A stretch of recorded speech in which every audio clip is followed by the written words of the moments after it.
C'est l'un des plus grands marchés du Portugal. Il vient de rouvrir cette semaine après plus de 2 mois de paralysie due au coronavirus. Les marchands, heureux de pouvoir travailler à nouveau, ont rapidement déchanté car le client s'est fait très rare. J'aimerais que plus de clients viennent. C'est très calme. Pourquoi il n'y a pas de clients? Parce que les Espagnols ne viennent pas.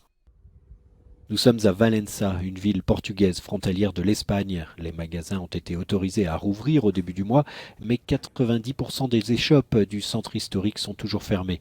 La majorité des clients sont espagnols et avec la frontière toujours close, les rues sont vides.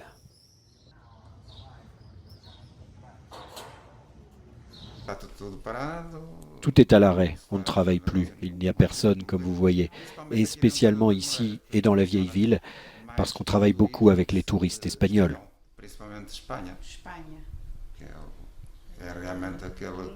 Nos voisins espagnols de Galice viennent ici quand ils veulent quelque chose et nous, de même, nous allons à Tui quand nous voulons quelque chose.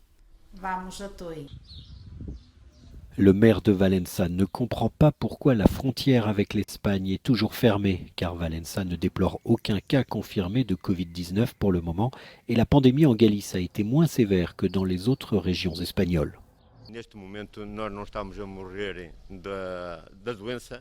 Aujourd'hui, ce n'est pas de la maladie que nous mourrons, mais du remède. Et nos gouvernements espagnols et portugais devraient comprendre que le Portugal, ce n'est pas Lisbonne et que l'Espagne, ce n'est pas que Madrid. Il y a des réalités ici totalement différentes.